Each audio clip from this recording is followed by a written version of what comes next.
UN adopts tough new sanctions on North Korea.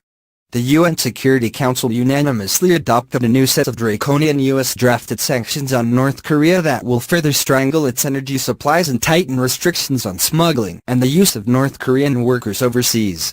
Nikki Haley, the US ambassador to the UN, claimed that the new sanctions, levied in response to Pyongyang's November 29 ballistic missile test, went even further than sanctions passed in September that, at the time, were called the toughest yet.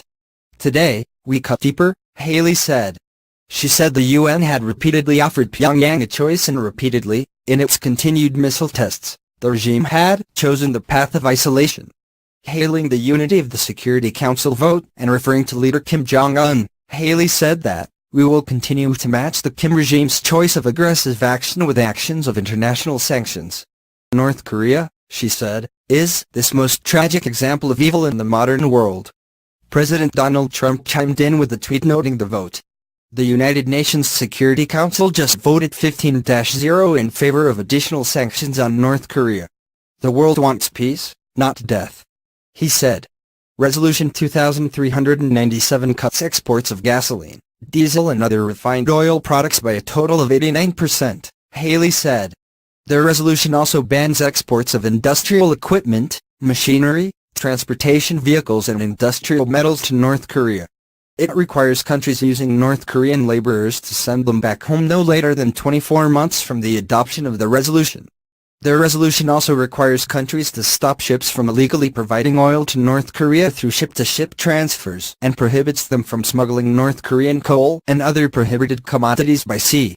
Kelly Magsamen, a former Deputy Assistant Secretary of Defense for Asian and Pacific Security Affairs, said the resolution represented another sign of international unity, but added a caution.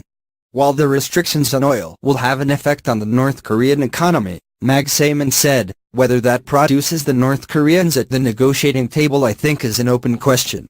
The UN levied sanctions against North Korea in August and September.